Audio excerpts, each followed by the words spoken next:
ಮಿತ್ರರೇ ನಮಸ್ಕಾರ. ಮಿತ್ರರೇ, ಈ ವಿಡಿಯೋದಲ್ಲಿ ನಾನು ಪ್ರಮುಖವಾಗಿ 3 ವಿಚಾರಗಳನ್ನು ನಿಮಗೆ ತಿಳಿಸ್ಕೊಡ್ತೀನಿ. ಮೊದಲನೇದಾಗಿ ರಘುರಾಮ್ ರಾಜನ್. ಈ ಹೆಸರನ್ನ ನೀವು ಕೇಳಿಯೇ ಇರ್ತೀರಿ. ಯಾಕಂದ್ರೆ ಇವರು ಮೋದಿಯ ಕಡು ವಿರೋಧಿಗಳ ಟೀಮ್ನ ನಾಯಕತ್ವವನ್ನು ವಹಿಸಿಕೊಂಡಿದ್ರು. ಯಾವಾಗ ನರೇಂದ್ರ ಮೋದಿ ಅವರು ಅಧಿಕಾರಕ್ಕೆ ಬಂದ್ರೋ ಆಗಿನಿಂದಲೂ ಕೂಡ ನರೇಂದ್ರ ಮೋದಿ ಅವರ ಆರ್ಥಿಕ ನೀತಿಗಳನ್ನ ಬಹಳ ಕಟುವಾಗಿ ಟೀಕಿಸ್ತಾ ಇದ್ರು.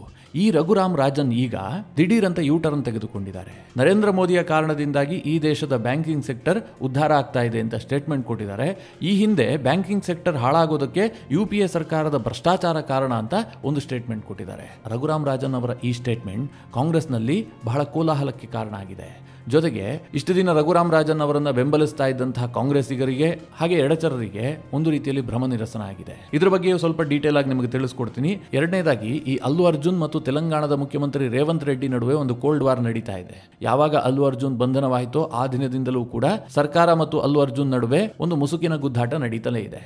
ಈಗ ಇದು ಇನ್ನೊಂದು ಹಂತಕ್ಕೆ ಹೋಗಿದೆ. ರೇವಂತ್ ರೆಡ್ಡಿ ವಿಧಾನಸೌಧದಲ್ಲೇ ನಿಂತ್ಕೊಂಡು ಅಲ್ಲು ಅರ್ಜುನ್ಗೆ ಸಿಕ್ಕಾಪಟ್ಟೆ ಮಾತನಾಡಿದ್ದಾರೆ, ಬಾಯಿಗೆ ಬಂದಂತೆ ಮಾತನಾಡಿದ್ದಾರೆ. ಆತನಿಗೇನು ಮನುಷ್ಯತ್ವ ಇದೆಯಾ? ಒಬ್ಬ ನಾಯಕನ ಇಡೀ ಘಟನೆಯನ್ನು ವಿವರಿಸಿ ಅಲ್ಲು ಅರ್ಜುನ್ರನ್ನ ತರಾಟೆಗೆ ತೆಗೆದುಕೊಂಡಿದ್ದಾರೆ. ಇದೆಲ್ಲದರ ನಡುವೆ ಅಲ್ಲು ಅರ್ಜುನ್ಗೆ ಮತ್ತೊಂದು ಸಂಕಷ್ಟ ಎದುರಾಗಿದೆ. ಮತ್ತೊಂದು ದೊಡ್ಡ ಪ್ರಕರಣವೂ ಕೂಡ ಅಲ್ಲು ಅರ್ಜುನ್ ತಲೆಗೆ ಸುತ್ತಿಕೊಳ್ಳುವಂತ ಸಾಧ್ಯತೆ ಇದೆ. ಅದರ ಬಗ್ಗೆಯೂ ಕೂಡ ನಿಮಗೆ ತಿಳಿಸ್ಕೊಡ್ತೀನಿ. ಇನ್ನು ದೆಹಲಿಯಲ್ಲಿ ಫೆಬ್ರವರಿಯಲ್ಲಿ ಚುನಾವಣೆ ನಡೆಯುತ್ತಲ್ಲ, ಆ ಚುನಾವಣೆಗೆ ಅರವಿಂದ್ ಕೇಜ್ರಿವಾಲ್ ಭರ್ಜರಿಯಾಗಿ ರೆಡಿ ಆಗ್ತಾ ಇದ್ದಾರೆ. ಸರ್ಕಾರದ ದುಡ್ಡಲ್ಲೇ ಚುನಾವಣೆಯನ್ನ ಗೆಲ್ಲೋದಕ್ಕೆ ಅರವಿಂದ್ ಕೇಜ್ರಿವಾಲ್ ಒಂದು ಬ್ಲೂ ಪ್ರಿಂಟ್ ಅನ್ನು ರೆಡಿ ಮಾಡಿಕೊಂಡಿದ್ದಾರೆ. ದೆಹಲಿಯಲ್ಲಿರುವಂತಹ ಎಲ್ಲ ಮಹಿಳೆಯರಿಗೂ ಕೂಡ ₹1000 ಕೊಡೋದಕ್ಕೆ ಈಗಾಗಲೇ ನಿರ್ಧಾರ ಮಾಡಿ ಅವರು ಘೋಷಣೆ ಕೂಡ ಮಾಡಿದ್ರು. ನಾಳೆಯಿಂದಲೇ ನೋಂದಣಿ ಕಾರ್ಯ ಕೂಡ ಆರಂಭ ಆಗ್ತಾ ಇದೆ. ಗೆದ್ದ ಬಳಿಕ ₹2100 ಕೊಡೋದಾಗಿ ಕೇಜ್ರಿವಾಲ್ ಘೋಷಣೆ ಮಾಡಿದ್ದಾರೆ. ಹಾಗೆ ದೆಹಲಿಯ ದಲಿತ ಮತಗಳನ್ನು ಸೆಳೆಯೋದಕ್ಕೆ AI ಟೆಕ್ನಾಲಜಿಯನ್ನು ಕೂಡ ಅರವಿಂದ್ ಕೇಜ್ರಿವಾಲ್ ಅಳವಡಿಸಿಕೊಂಡಿದ್ದಾರೆ. ಬಾಬಾ ಸಾಹೇಬ್ ಅಂಬೇಡ್ಕರ್ ಅವರನ್ನು ಕೂಡ ಅರವಿಂದ್ ಕೇಜ್ರಿವಾಲ್ ಹೈಜಾಕ್ ಮಾಡೋದಕ್ಕೂ ಕೂಡ ಒಂದು ಪ್ರಯತ್ನ ಮಾಡಿದ್ದಾರೆ. ಮಿತ್ರರೇ, ಈ ಎಲ್ಲ ಬೆಳವಣಿಗೆಗಳ ಕುರಿತಾಗಿ ಈ ವಿಡಿಯೋದಲ್ಲಿ ನಿಮಗೆ ಡೀಟೇಲ್ ಆಗಿ ಮಾಹಿತಿ ಕೊಡ್ತೀನಿ. ನೀವು ಈ ವಿಡಿಯೋನ ಕೊನೆವರೆಗೂ ಮಿಸ್ ಮಾಡದೆ ನೋಡಿ. ಮೊದಲನೇದಾಗಿ ಈ ರಘುರಾಮ್ ರಾಜನ್ ವಿಚಾರವನ್ನ ಹೇಳ್ಬಿಡ್ತೀನಿ. ನಿಮಗೆಲ್ಲ ಗೊತ್ತು, UPA ಸರ್ಕಾರದ ಕಟ್ಟ ಕಡೆಯ RBI ಗವರ್ನರ್ ಅಂತಂದ್ರೆ ಅದು ರಘುರಾಮ್ ರಾಜನ್. ಭಾರತದ RBIಗೆ ಅನೇಕ ಗವರ್ನರ್ ಬರ್ತಾರೆ ಹೋಗ್ತಾರೆ, ಯಾರು ಕೂಡ ಹೆಚ್ಚು ದಿನ ನೆನಪಿನಲ್ಲಿ ಉಳಿಯೋದಿಲ್ಲ. ಆದ್ರೆ ರಘುರಾಮ್ ರಾಜನ್ ಹೆಸರನ್ನ ಈ ದೇಶದ ಜನರು ಬಹಳ ನೆನಪಿನಲ್ಲಿ ಇಟ್ಕೊಂಡಿದ್ರು. ಯಾಕೆಂದ್ರೆ ಅವರು ಆಗಾಗ ಸುದ್ದಿ ಆಗ್ತಾ ಇದ್ರು. ಅವರ ಅವಧಿ ಮುಕ್ತಾಯ ಆದ ಬಳಿಕವೂ ಕೂಡ ಅವರು ಹೆಚ್ಚು ಚರ್ಚೆಯಲ್ಲಿದ್ರು. ಕಾರಣ ಏನು ಕೇಳಿದ್ರೆ ಬೇರೆ ಏನಿಲ್ಲ, ಅವರು ನರೇಂದ್ರ ಮೋದಿ ಅವರನ್ನ ಬಹಳ ವಿರೋಧಿಸ್ತಾ ಇದ್ರು. ನರೇಂದ್ರ ಮೋದಿ ಅವರನ್ನ ಕಂಡ್ರೆ ರಘುರಾಮ್ ರಾಜನ್ಗೆ ಆಗ್ತಾ ಇರಲಿಲ್ಲ. ನರೇಂದ್ರ ಮೋದಿ ಅವರ ಆರ್ಥಿಕ ನೀತಿಗಳನ್ನ ಕಟುವಾಗಿ ಟೀಕಿಸ್ತಾ ಇದ್ರು. ಜೊತೆಗೆ UPA ಸರ್ಕಾರದ ಎಲ್ಲ ನಿರ್ಧಾರಗಳನ್ನ ಕೂಡ ಅವರು ಶ್ಲಾಘಿಸ್ತಾ ಇದ್ರು. ಮನಮೋಹನ್ ಸಿಂಗ್ ದೊಡ್ಡ ಆರ್ಥಿಕ ಸುಧಾರಕ ಅನ್ನುವ ರೀತಿಯಲ್ಲಿ ರಘುರಾಮ್ ರಾಜನ್ ಮಾತನಾಡ್ತಾ ಇದ್ರು. ಹೀಗಾಗಿ ಕಾಂಗ್ರೆಸ್ನವರಿಗೂ ಕೂಡ ರಘುರಾಮ್ ರಾಜನ್ ಸಿಕ್ಕಾಪಟ್ಟೆ ಫೇವರೇಟ್ ಆಗಿದ್ರು. ಜೊತೆಗೆ ಈ ಎಡಚರರು ಇದ್ರಲ್ಲ, ಬಿಜೆಪಿಯನ್ನು ವಿರೋಧಿಸುವಂತವರು, ಮೋದಿಯನ್ನು ವಿರೋಧಿಸುವಂತವರು, ಅವರಿಗೂ ಸಹ ರಘುರಾಮ್ ರಾಜನ್ ದೊಡ್ಡ ಆರ್ಥಿಕ ತಜ್ಞನಂತೆ ಕಾಣ್ತಾ ಇದ್ರು. ಹೀಗೆ ಬೆಂಬಲಿಸ್ತಾ ಇದ್ರಲ್ಲ, ಅವರೆಲ್ಲರಿಗೂ ಕೂಡ ಈಗ ರಘುರಾಮ್ ರಾಜನ್ ದೊಡ್ಡ ಆಘಾತವನ್ನು ಕೊಟ್ಟಿದ್ದಾರೆ. ಒಂದು ರೀತಿಯಲ್ಲಿ ಭ್ರಮ ನಿರಸನ ಮಾಡಿದ್ದಾರೆ ಅಂತಂದ್ರೆ ತಪ್ಪಾಗ್ಲಿಕ್ಕಿಲ್ಲ. ಯಾಕೆ ಗೊತ್ತಾ, ಇತ್ತೀಚೆಗೆ ರಘುರಾಮ್ ರಾಜನ್ ಒಂದು ಖಾಸಗಿ ಸುದ್ದಿ ಸಂಸ್ಥೆಗೆ ಇಂಟರ್ವ್ಯೂ ಕೊಟ್ಟಿದ್ದಾರೆ. ಅದರಲ್ಲಿ ಅವರ ನಿಲುವುಗಳೇ ಕಂಪ್ಲೀಟ್ ಯೂಟರ್ನ್ ತೆಗೆದುಕೊಂಡಿದೆ. ಯಾಕೆ ಕೇಳಿದ್ರೆ, ನರೇಂದ್ರ ಮೋದಿ ಅವರ ಬ್ಯಾಂಕಿಂಗ್ ಸೆಕ್ಟರ್ನ ಸುಧಾರಣೆಗಳನ್ನು ರಘುರಾಮ್ ರಾಜನ್ ಕೊಂಡಾಡಿದ್ದಾರೆ. ಮುಖ್ಯವಾಗಿ NPA ಕುರಿತಾಗಿ ಮೋದಿ ಸರ್ಕಾರ ಏನು ನಿರ್ಧಾರ ಮಾಡಿದೆ ಅದು ಬಹಳ ಉತ್ತಮವಾಗಿದೆ. ಹೀಗಾಗಿ ಬ್ಯಾಂಕಿಂಗ್ ಸೆಕ್ಟರ್ ಅಭಿವೃದ್ಧಿಯಾಗಿದೆ ಅಂತ ರಘುರಾಮ್ ರಾಜನ್ ಹೇಳಿದ್ದಾರೆ. NPA ಅಂತಂದ್ರೆ ನಾನ್ ಪ್ರಾಫಿಟ್ ಅಸೆಟ್. UPA ಸರ್ಕಾರದಲ್ಲೇ ಇದನ್ನು ಬದಲಾವಣೆ ತರಬೇಕು ಅಂತ ನಾನು ಪ್ರಯತ್ನ ಮಾಡಿದ್ದೆ, ಆದರೆ ಆಗಿರಲಿಲ್ಲ. ಯಾಕೆ ಅಂತಂದ್ರೆ UPA ಸರ್ಕಾರದಲ್ಲಿ ಸಿಕ್ಕಾಪಟ್ಟೆ ಭ್ರಷ್ಟಾಚಾರ ಇತ್ತು. ಹೀಗಾಗಿ ಬ್ಯಾಂಕಿಂಗ್ ಸೆಕ್ಟರ್ ಸೊರಗಿ ಹೋಗಿತ್ತು. UPA ಸರ್ಕಾರದ ಭ್ರಷ್ಟಾಚಾರವೇ ಬ್ಯಾಂಕಿಂಗ್ ಸೆಕ್ಟರ್ ಮೇಲೆ ಗದಾಪ್ರಹಾರ ಮಾಡಿತ್ತು ಅಂತ ರಘುರಾಮ್ ರಾಜನ್ ಹೇಳಿದ್ದಾರೆ. ಜೊತೆಗೆ ಮುಂದುವರೆದು ಅದಕ್ಕೊಂದಷ್ಟು ವಿವರಣೆಯನ್ನು ಕೂಡ ಕೊಟ್ಟಿದ್ದಾರೆ. ಯಾವಾಗ ನರೇಂದ್ರ ಮೋದಿ ಅವರ ಸರ್ಕಾರ ಬಂತೋ ಆ ಸಂದರ್ಭದಲ್ಲಿ ವಿತ್ತ ಸಚಿವರಾಗಿದ್ದಂತಹ ಅರುಣ್ ಜೇಟ್ಲಿ ಅವರನ್ನು ನಾನು ಭೇಟಿಯಾಗಿ ನಮ್ಮ ದೇಶದಲ್ಲಿ ಬಹಳ ಕೆಟ್ಟ ಸಾಲಗಳಿದೆ, ಇದು ಬ್ಯಾಂಕಿಂಗ್ ಸೆಕ್ಟರ್ ಅನ್ನ ಬಾಧಿಸ್ತಾ ಇದೆ, ಇದನ್ನ ಬಗೆಹರಿಸಬೇಕು ಅಂತ ಹೇಳಿ ಅರುಣ್ ಜೇಟ್ಲಿ ಅವರಿಗೆ ಮನವರಿಕೆ ಮಾಡಿಕೊಟ್ಟಿದ್ದೆ. ಅರುಣ್ ಜೇಟ್ಲಿ ಅವರು ಮುಕ್ತ ಮನಸ್ಸಿನಿಂದ ಎಲ್ಲದನ್ನ ಕೂಡ ಕೇಳಿಸ್ಕೊಂಡಿದ್ರು. ಆನಂತರ ಈ ವಿಚಾರವಾಗಿ ನೀವು ಗಟ್ಟಿ ನಿರ್ಧಾರಗಳನ್ನು ತೆಗೆದುಕೊಳ್ಳಿ ಅಂತ ನನಗೆ ಸೂಚನೆಯನ್ನ ಕೂಡ ಕೊಟ್ಟಿದ್ರು. ಹೀಗಾಗಿ ಬ್ಯಾಂಕಿಂಗ್ ಸೆಕ್ಟರ್ ನಲ್ಲಿ ದೊಡ್ಡ ಬದಲಾವಣೆಯನ್ನು ತರೋದಕ್ಕೆ ಸಾಧ್ಯ ಆಯಿತು. ಈಗ ಬ್ಯಾಂಕಿಂಗ್ ಸೆಕ್ಟರ್ ಸಾಕಷ್ಟು ಸುಧಾರಣೆ ಆಗಿದೆ. NPA ವಿಚಾರದಲ್ಲಿ, ನಾನ್ ಪ್ರಾಫಿಟ್ ಅಸೆಟ್ ವಿಚಾರದಲ್ಲಿ ಕೇಂದ್ರ ಸರ್ಕಾರ ಕೈಗೊಂಡಂತಹ ಎಲ್ಲ ಕ್ರಮಗಳು ಕೂಡ ಅತ್ಯುತ್ತಮವಾಗಿದೆ. ಹೀಗಂತ ರಘುರಾಮ್ ರಾಜನ್ ನರೇಂದ್ರ ಮೋದಿ ಅವರ ಆರ್ಥಿಕ ಸುಧಾರಣೆಯನ್ನ ಶ್ಲಾಘಿಸಿದ್ದಾರೆ. ಇದು ಸಹಜವಾಗಿ ಕಾಂಗ್ರೆಸ್ ಪಾಳೆಯದಲ್ಲಿ ದೊಡ್ಡ ಬಿರುಗಾಳಿಯನ್ನ ಎಬ್ಬಿಸಿದೆ. ಯಾಕೆಂದ್ರೆ ರಘುರಾಮ್ ರಾಜನ್ ಇದುವರೆಗೂ ಕೂಡ ನರೇಂದ್ರ ಮೋದಿ ಅವರ ನಿರ್ಧಾರಗಳನ್ನ, ಆರ್ಥಿಕ ಸುಧಾರಣೆಗಳನ್ನ ಯಾವುದನ್ನು ಕೂಡ ಬೆಂಬಲಿಸಿರಲಿಲ್ಲ. ಇದೇ ಮೊಟ್ಟ ಮೊದಲ ಬಾರಿಗೆ ಅವರು ಮೋದಿ ಅವರ ಆರ್ಥಿಕ ಸುಧಾರಣೆಗಳನ್ನ ಪ್ರಶಂಸೆ ಮಾಡಿದ್ದಾರೆ. ಇನ್ನೊಂದು ಕಡೆ ಮಿತ್ರರೇ, ತೆಲಂಗಾಣದಲ್ಲಿ ಅಲ್ಲು ಅರ್ಜುನ್ ವರ್ಸಸ್ ಸರ್ಕಾರದ ನಡುವೆ ದೊಡ್ಡ ಫೈಟ್ ನಡೀತಾ ಇದೆ. ನಿಮಗೆಲ್ಲ ಗೊತ್ತು, ಅಲ್ಲು ಅರ್ಜುನ್ ಅವರನ್ನ ಬಂಧನ ಬಂಧನ ಮಾಡಲಾಗಿತ್ತು. ಒಂದು ದಿನ ಅವರು ಜೈಲಿನಲ್ಲಿ ಕೂಡ ಇದ್ರು. ಆನಂತರ ಅವರಿಗೆ ಬೇಲ್ ಸಿಕ್ತು, ಹೊರಗೆ ಬಂದಿದ್ದಾರೆ. ಯಾಕೆ ಬಂಧನ ಆಗಿತ್ತು ಕೇಳಿದ್ರೆ, ಅವರ ಪುಷ್ಪ 2 ರಿಲೀಸ್ ವೇಳೆ ಅವರು ಸಂಧ್ಯಾ ಥಿಯೇಟರ್ಗೆ ಹೋಗಿರ್ತಾರೆ. ಆ ಸಂದರ್ಭದಲ್ಲಿ ಕಾಲ್ ತುಳಿತ ಆಗುತ್ತೆ, ಓರ್ವ ಮಹಿಳೆ ಸಾವಿಗೀಡಾಗ್ತಾರೆ. ಜೊತೆಗೆ ಆ ಮಹಿಳೆಯ ಪುತ್ರ ಕೂಡ ಗಂಭೀರವಾಗಿ ಗಾಯಗೊಂಡು ಆಸ್ಪತ್ರೆಯಲ್ಲಿ ಚಿಕಿತ್ಸೆ ಪಡಿತಾ ಇರ್ತಾನೆ. ಈ ವಿಚಾರವಾಗಿ ಕೇಸ್ ದಾಖಲಿಸಿಕೊಂಡಿದ್ದಂತಹ ತೆಲಂಗಾಣ ಪೊಲೀಸರು ಅಲ್ಲು ಅರ್ಜುನ್ ರನ್ನೇ A1 ಆರೋಪಿಯನ್ನಾಗಿ ಮಾಡಿದ್ರು. ಹೀಗಾಗಿ ಅವರನ್ನ ಬಂಧನ ಕೂಡ ಮಾಡಿದ್ರು. ಮಿತ್ರರೇ, ಅದಾದ ಬಳಿಕ ಸರ್ಕಾರದ ವಿರುದ್ಧ ಅನೇಕ ಟೀಕೆಗಳು ಕೇಳಿ ಬರೋದಕ್ಕೆ ಶುರುವಾಯಿತು. ಹೇಗೆ ನಮ್ಮ ರಾಜ್ಯದಲ್ಲಿ ಸಿಟಿ ರವಿ ಬಂಧನದ ವಿಚಾರ ದೊಡ್ಡ ಮಟ್ಟದಲ್ಲಿ ಚರ್ಚೆ ಆಗ್ತಾ ಇದೆಯೋ, ಹಾಗೆ ಅಲ್ಲು ಅರ್ಜುನ್ ರನ್ನ ಬಂಧನ ಮಾಡಿದ್ದು ಕೂಡ ರಾಜಕೀಯ ಪ್ರೇರಿತ ಅಂತ ಕೆಲವರು ದೂಷಣೆ ಮಾಡಿದ್ರು. ಇದರ ಬಗ್ಗೆ ವಿಧಾನಸಭೆಯಲ್ಲೇ ಮುಖ್ಯಮಂತ್ರಿ ರೇವಂತ್ ರೆಡ್ಡಿ ಈಗ ಸ್ಪಷ್ಟನೆಯನ್ನ ಕೊಟ್ಟಿದ್ದಾರೆ. ಅವರು ಸ್ಪಷ್ಟನೆ ಕೊಟ್ಟಿರುವಂತಹದ್ದು ಅಲ್ಲು ಅರ್ಜುನ್ಗೆ ಕಪಾಳ ಮೋಕ್ಷ ಮಾಡದಂತಿದೆ. ಯಾಕೆ ಕೇಳಿದ್ರೆ, ಅಲ್ಲು ಅರ್ಜುನ್ ಪ್ರಕರಣದ ಕುರಿತಾಗಿ ಅಕ್ಬರುದ್ದೀನ್ ಓವೈಸಿ ವಿಧಾನಸಭೆಯಲ್ಲೇ ಪ್ರಶ್ನೆ ಕೇಳ್ತಾರೆ. ಅದಕ್ಕೆ ಉತ್ತರ ಕೊಟ್ಟಂತಹ ರೇವಂತ್ ರೆಡ್ಡಿ, ಅಲ್ಲು ಅರ್ಜುನ್ಗೆ ಥಿಯೇಟರ್ ಬಳಿಗೆ ಬಾರದಂತೆ ನಾವು ಮೊದಲೇ ಸೂಚನೆಯನ್ನ ಕೊಟ್ಟಿದ್ವಿ, ಪೊಲೀಸರು ಆ ರೀತಿಯಾಗಿ ಸೂಚನೆಯನ್ನ ಕೊಟ್ಟಿದ್ರು. ಆದ್ರೂ ಕೂಡ ಅಲ್ಲು ಅರ್ಜುನ್ ಥಿಯೇಟರ್ ಬಳಿಗೆ ಬಂದಿದ್ದು ಮಾತ್ರ ಅಲ್ಲ, ತನ್ನ ಕಾರ್ನ ಸನ್ ರೂಫ್ ಅನ್ನು ಓಪನ್ ಮಾಡಿಕೊಂಡು ಅಲ್ಲೇ ರೋಡ್ ಶೋ ಅನ್ನ ಕೂಡ ಮಾಡ್ದ. ಹೀಗಾಗಿ ಅಕ್ಕಪಕ್ಕದ ಥಿಯೇಟರ್ಗಳಲ್ಲಿದ್ದಂತಹ ಜನರು ಕೂಡ ಸಂಧ್ಯಾ ಥಿಯೇಟರ್ ಬಳಿಗೆ ಬಂದ್ರು. ಹೀಗಾಗಿ ಸಾಕಷ್ಟು ಸಂಖ್ಯೆಯಲ್ಲಿ ಜನ ಸೇರಿದ್ರು. ಅವರನ್ನೆಲ್ಲ ನಿಗ್ರಹ ಮಾಡೋದಕ್ಕೆ ಪೊಲೀಸರ ಬಳಿಯಲ್ಲಿ ಸಾಧ್ಯ ಆಗಿಲ್ಲ. ಒಮ್ಮೆಗೆ ಜನಸಮೂಹ ಜಾಸ್ತಿ ಆದ ಕಾರಣದಿಂದಾಗಿ ಈ ಘಟನೆ ನಡೆದಿದೆ. ಇಷ್ಟೆಲ್ಲ ಆದರೂ ಸಹ ಮಾನವೀಯತೆ ಇಲ್ಲದಂತಹ ಅಲ್ಲು ಅರ್ಜುನ್ ನೇರವಾಗಿ ಹೋಗಿ ಥಿಯೇಟರ್ ನಲ್ಲಿ ಕೂತು ಸಿನಿಮಾ ನೋಡ್ತಾ ಇದ್ದ. ಇನ್ನೊಂದ್ ಕಡೆ ಜನಸಮೂಹ ಜಾಸ್ತಿಯಾಗಿ ದೊಡ್ಡ ಮಟ್ಟದಲ್ಲಿ ಗಲಭೆ ಆಗ್ತಾ ಇತ್ತು. ಪೊಲೀಸರು ಹೋಗಿ ನೀವು ಥಿಯೇಟರ್ ನಿಂದ ಮನೆಗೆ ಹೋಗಿ ಅಂತ ಹೇಳಿದ್ರು ಕೂಡ ಅಲ್ಲು ಅರ್ಜುನ್ ಪೊಲೀಸರ ಮಾತನ್ನೇ ಕೇಳಿಲ್ಲ. ಅಂತಿಮವಾಗಿ ಹಿರಿಯ ಪೊಲೀಸ್ ಅಧಿಕಾರಿಗಳು ಸ್ಥಳಕ್ಕೆ ಬಂದು ಆ ನಟನಿಗೆ ಬೆದರಿಕೆ ಹಾಕಿ ಮನೆಗೆ ಕಳಿಸುವಂತಹ ಸಿಚುವೇಶನ್ ನಿರ್ಮಾಣ ಆಯಿತು.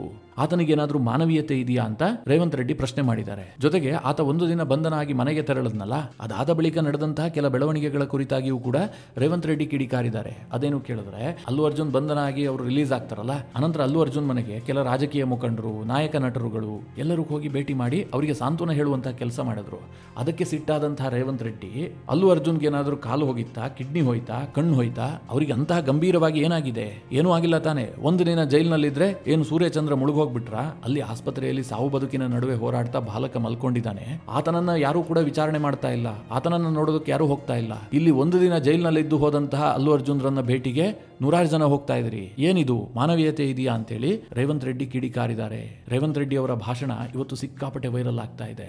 ಅಂದ್ರೆ ಅಲ್ಲು ಅರ್ಜುನ್ ವಿರುದ್ಧ ರೇವಂತ್ ರೆಡ್ಡಿ ಸೇಡು ತೀರಿಸಿಕೊಳ್ತಾ ಇದ್ದಾರೆ ಅಂತ ಜನ ಮಾತನಾಡ್ತಾ ಇದ್ದಾರೆ. ಮಿತ್ರರೇ, ಯಾಕೆ ಈ ರೀತಿಯಾಗಿ ಅಲ್ಲು ಅರ್ಜುನ್ ವರ್ಸಸ್ ರೇವಂತ್ ರೆಡ್ಡಿ ಆಯ್ತು ಕೇಳಿದ್ರೆ, ಈ ಪುಷ್ಪ 2 ರಿಲೀಸ್ಗೂ ಮುನ್ನ ಒಂದು ಸಭೆಯಲ್ಲಿ ಅಲ್ಲು ಅರ್ಜುನ್ ರೇವಂತ್ ರೆಡ್ಡಿ ಅವರ ಹೆಸರನ್ನೇ ಮರೆತು ಹೋಗ್ತಾರೆ. ಮುಖ್ಯಮಂತ್ರಿ ಅಂತ 4-6 ಬಾರಿ ತಡವರಿಸಿ ಬಿಡ್ತಾರೆ. ಅದು ರೇವಂತ್ ರೆಡ್ಡಿ ಅವರಿಗೆ ಬಹಳ ಇನ್ಸಲ್ಟ್ ಮಾಡದಂತಹ ವಿಚಾರ. ಮಿತ್ರರೇ, ಒಬ್ಬ ಟಾಪ್ ನಟ, ನೀವು ಯಾರೋ ಊರಲ್ಲಿ ಮೂಲೆಯಲ್ಲಿದ್ದಂತಹ ರಾಮಪ್ಪ ಭೀಮಪ್ಪನಿಗೆ ಸಿಎಂ ಹೆಸರು ಗೊತ್ತಿಲ್ಲ ಅಂತಂದ್ರೆ ದೊಡ್ಡ ವಿಚಾರ ಅಲ್ಲ, ಅದು ಕೂಡ ದೊಡ್ಡ ವಿಚಾರವೇ. ಮುಖ್ಯಮಂತ್ರಿ ಹೆಸರು ಎಲ್ಲರಿಗೂ ಗೊತ್ತಿರುತ್ತೆ. ಅಂತಹದ್ರಲ್ಲಿ ಒಬ್ಬ ಟಾಪ್ ಲೆವೆಲ್ ನ ನಟ, ಸಮಾಜದಲ್ಲಿ ಪ್ರತಿಷ್ಠಿತ ವ್ಯಕ್ತಿ, ಅಂತಹ ಅಲ್ಲು ಅರ್ಜುನ್ಗೆ ಮುಖ್ಯಮಂತ್ರಿ ಹೆಸರು ನೆನಪಾಗ್ಲಿಲ್ಲ ಅಂತಂದ್ರೆ ಏನರ್ಥ? ಇದು ಬೇಕಂತಲೇ ಮಾಡಿದ್ದು ಅಂತ ಕೆಲವರು ವಿಶ್ಲೇಷಣೆ ಮಾಡಿದ್ರು. ಆ ಘಟನೆಯಾದ ಬಳಿಕ ಆ ವಿಡಿಯೋ ಸಿಕ್ಕಾಪಟ್ಟೆ ವೈರಲ್ ಆಗಿತ್ತು. ರೇವಂತ್ ರೆಡ್ಡಿ ಅವರ ವಿರೋಧಿಗಳು ನಮ್ಮ ಮುಖ್ಯಮಂತ್ರಿ ಇಷ್ಟು ಫೇಮಸ್ ಅಂತ ಲೇವಡಿ ಮಾಡೋದಕ್ಕೆ ಶುರು ಮಾಡಿದ್ರು.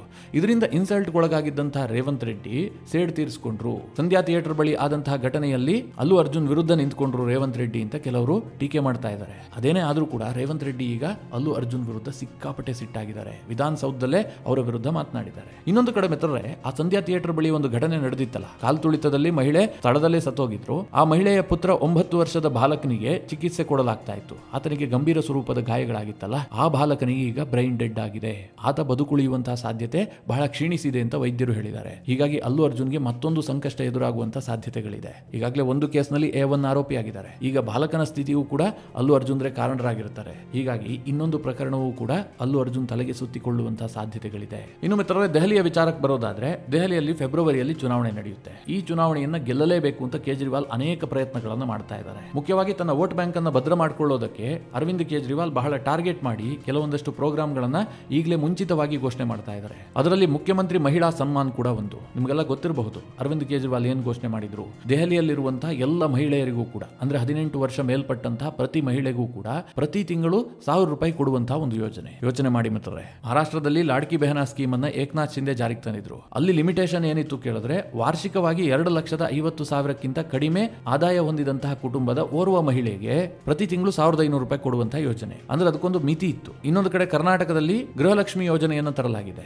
ಈ ಯೋಜನೆಯ ಮಿತಿ ಏನು ಕೇಳಿದ್ರೆ, ಪ್ರತಿ ಕುಟುಂಬದ ಓರ್ವ ಮಹಿಳೆ ಅಂದ್ರೆ ಯಜಮಾಂತಿಗೆ 2,000 ಕೊಡುವಂತಹ ಯೋಜನೆ. ಆದ್ರೆ ದೆಹಲಿಯ ಅರವಿಂದ್ ಕೇಜ್ರಿವಾಲ್ ಅವರ ಘೋಷಣೆ ಏನ್ ಗೊತ್ತಾ? ದೆಹಲಿಯಲ್ಲಿರುವಂತಹ 18 ವರ್ಷ ಮೇಲ್ಪಟ್ಟ ಎಲ್ಲ ಮಹಿಳೆಯರಿಗೂ ಕೂಡ 1,000 ರೂಪಾಯಿ ಕೊಡುವಂತಹ ಯೋಜನೆ. ಇಷ್ಟೇ ಅಲ್ಲ ಮಿತ್ರರೇ, ನಾಳೆಯಿಂದ ಇದರ ನೋಂದಣಿ ಕಾರ್ಯ ಆರಂಭ ಆಗ್ತಾ ಇದೆ. ಮನೆ ಮನೆಗೆ ಹೋಗಿ ನೋಂದಣಿ ಮಾಡೋದಕ್ಕೂ ಕೂಡ ಸರ್ಕಾರ ನಿರ್ಧಾರ ಮಾಡಿದೆ. ಎರಡನೇದಾಗಿ, ಅರವಿಂದ್ ಕೇಜ್ರಿವಾಲ್ ಏನಾದರೂ ದೆಹಲಿ ಚುನಾವಣೆಯನ್ನ ಗೆದ್ದು ಮತ್ತೆ ಮುಖ್ಯಮಂತ್ರಿ ಆಗಿದ್ದೆ ಆದ್ರೆ ಈ ಹಣವನ್ನ 2,100 ರೂಪಾಯಿಗೆ ಏರಿಸ್ತೀನಿ ಅಂತ ಘೋಷಣೆ ಮಾಡಿದ್ದಾರೆ. ಸದ್ಯ ಮಿತ್ರರೇ, 1,000 ರೂಪಾಯಿ ಕೊಡುವಂತಹದ್ದು. ಚುನಾವಣೆ ಆದ ಬಳಿಕ ಅದನ್ನ 2,100 ರೂಪಾಯಿಗೆ ಏರಿಸುವಂತಹದ್ದು ಪ್ರತಿ ಮಹಿಳೆಗೂ ಕೂಡ. ದೆಹಲಿಯಲ್ಲಿ 1 ಕೋಟಿ ಮಹಿಳೆಯರಿದ್ದಾರೆ ಅಂತಂದ್ರೆ 1 ಕೋಟಿ ಮಹಿಳೆಯರಿಗೂ ಕೂಡ ಪ್ರತಿ ತಿಂಗಳು 2,100 ರೂಪಾಯಿ ಕೊಡ್ತಾರೆ. ಆ ರೀತಿಯಾದಂತಹ ಯೋಜನೆಯನ್ನ ಘೋಷಣೆ ಮಾಡಿದ್ದಾರೆ. ಇದು ಹೇಗೆ ಕೇಳಿದ್ರೆ, ಸರ್ಕಾರದ ದುಡ್ಡನ್ನ ಜನರಿಗೆ ಹಂಚಿ ಚುನಾವಣೆ ಗೆಲ್ಲುವಂತಹ ಒಂದು ಸ್ಕೀಮ್. ಈ ಹಿಂದಿನಿಂದಲೂ ಕೂಡ ಓಟಿಗೋಸ್ಕರವಾಗಿ ನೋಟು ಕೊಡುವಂತಹದ್ದು ಚಾಲ್ತಿಯಲ್ಲಿತ್ತು. ರಾಜಕಾರಣಿಗಳು ತಮ್ಮ ಖಾತೆಯಿಂದ ಹಣ ಕೊಡ್ತಾ ಇದ್ರು. ಆದ್ರೆ ಅರವಿಂದ್ ಕೇಜ್ರಿವಾಲ್ ಏನ್ ಮಾಡ್ತಾ ಇದ್ದಾರೆ, ಚುನಾವಣೆ ಸಂದರ್ಭದಲ್ಲಿ ಅಂದ್ರೆ ಕೆಲವೇ ದಿನಗಳು ಬಾಕಿ ಇರುವಂತಹ ಈ ಸಂದರ್ಭದಲ್ಲಿ ಹೊಸ ಯೋಜನೆಯನ್ನ ಘೋಷಣೆ ಮಾಡಿ ಜನರಿಗೆ 1 ಕಂತಿನ ಹಣವನ್ನ ಕೊಟ್ಟುಬಿಟ್ಟು, ನಾವು ಗೆದ್ದು ಬಂದಿದ್ದೆ ಆದ್ರೆ ಇದನ್ನ ಡಬಲ್ ಮಾಡ್ತೀವಿ, ಹೀಗಾಗಿ ನೀವು ನಮ್ಮನ್ನು ಗೆಲ್ಲಿಸಲೇಬೇಕು ಅಂತ ಒಂದು ತಂತ್ರಗಾರಿಕೆಯನ್ನ ಮಾಡಿದ್ದಾರೆ. ಇದಕ್ಕೆ ಬಹಳ ವಿರೋಧ ವ್ಯಕ್ತವಾಗ್ತಾ ಇದೆ. ಆದರೂ ಕೂಡ ಸರ್ಕಾರ ಇದರಿಂದ ಹಿಂದೆ ಸರಿಯೋದಿಲ್ಲ ಅಂತ ಅರವಿಂದ್ ಕೇಜ್ರಿವಾಲ್ ಘೋಷಣೆ ಮಾಡಿದ್ದಾರೆ. ಇದೆಲ್ಲದರ ನಡುವೆ ರಾಷ್ಟ್ರ ಮಟ್ಟದಲ್ಲಿ ಒಂದು ಸುದ್ದಿ ಬಹಳ ಚರ್ಚೆ ಆಗ್ತಾ ಇದೆ. ಅಮಿತ್ ಶಾ ಅಂಬೇಡ್ಕರ್ಗೆ ಅವಮಾನ ಮಾಡಿದ್ರು ಅಂತ ಹೇಳಿ ವಿಪಕ್ಷಗಳು ರಾಜಕಾರಣ ಮಾಡ್ತಾ ಇದ್ದಾವೆ. ಅರವಿಂದ್ ಕೇಜ್ರಿವಾಲ್ ಈ ವಿಚಾರದಲ್ಲಿ ಒಂದು ಹೆಜ್ಜೆ ಮುಂದೆ ಹೋಗಿದ್ದಾರೆ. ರಾಹುಲ್ ಗಾಂಧಿ ಇನ್ನೂ ಕೂಡ ಸಂಸತ್ನಲ್ಲಿ ಅಂಬೇಡ್ಕರ್ ಅವರ ಭಾವಚಿತ್ರ ಪ್ರದರ್ಶನ ಮಾಡುವಂತಹ ಕೆಲಸವನ್ನ ರಾಹುಲ್ ಗಾಂಧಿ ಅಂಡ್ ಟೀಮ್ ಮಾಡ್ತಾ ಇದೆ. ಆದ್ರೆ ಅರವಿಂದ್ ಕೇಜ್ರಿವಾಲ್ ಏನ್ ಮಾಡಿದ್ದಾರೆ ಗೊತ್ತಾ? AI ಟೆಕ್ನಾಲಜಿಯನ್ನ ಬಳಸಿಕೊಂಡು ಅರವಿಂದ್ ಕೇಜ್ರಿವಾಲ್ಗೆ ಅಂಬೇಡ್ಕರ್ ಬಂದು ಆಶೀರ್ವಾದ ಮಾಡುವಂತಹ ಒಂದು ವಿಡಿಯೋವನ್ನ ರಿಲೀಸ್ ಮಾಡಿದ್ದಾರೆ. ಅಂದ್ರೆ ಅಂಬೇಡ್ಕರ್ ನಮ್ಮ ಪರವಾಗಿದ್ದಾರೆ ಅಂತ ಬಿಂಬಿಸಿಕೊಳ್ಳುವಂತಹ ಪ್ರಯತ್ನ. ಯಾಕೆ ಹೀಗೆ ಕೇಳಿದ್ರೆ, ದೆಹಲಿಯಲ್ಲಿ 17% ದಲಿತರಿದ್ದಾರೆ. ಈ ದಲಿತ ವೋಟ್ಗಳು ತೀರಾ ನಿರ್ಣಾಯಕ. ಮುಸ್ಲಿಮರ ವೋಟ್ಗಿಂತಲೂ ಕೂಡ ಜಾಸ್ತಿ ಇದೆ.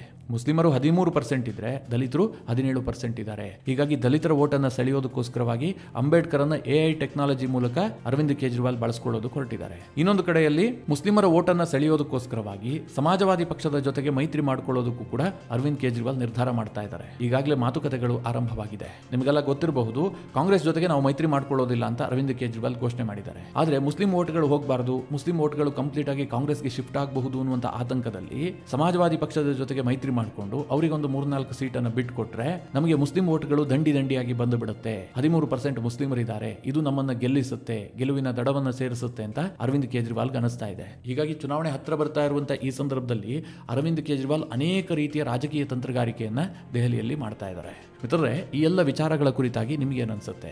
ನಿಮ್ಮ ಅನಿಸಿಕೆ ಅಭಿಪ್ರಾಯವನ್ನು ಕಮೆಂಟ್ ಮಾಡುವ ಮೂಲಕ ನಮಗೆ ತಿಳಿಸಿ. ಹಾಗೆ ನಿಮಗೆ ಈ ವಿಡಿಯೋ ಇಷ್ಟವಾದರೆ ಲೈಕ್ ಮಾಡಿ. ಜೊತೆಗೆ ನೀವಿನ್ನೂ ನಿಮ್ಮ ನೆಚ್ಚಿನ ಸಂಸ್ಕಾರ ಸೌರಭ ಯೂಟ್ಯೂಬ್ ಚಾನಲ್ನ ಸಬ್ಸ್ಕ್ರೈಬ್ ಮಾಡಿಲ್ಲ ಅಂತಾದರೆ ಈ ಕೂಡಲೇ ಸಬ್ಸ್ಕ್ರೈಬ್ ಮಾಡಿ. ಮುಂದಿನ ಎಲ್ಲ ಅಪ್ಡೇಟ್ಗಳ ನೋಟಿಫಿಕೇಷನ್ಗಾಗಿ ಬೆಲ್ ಐಕಾನ್ ಒತ್ತಿ.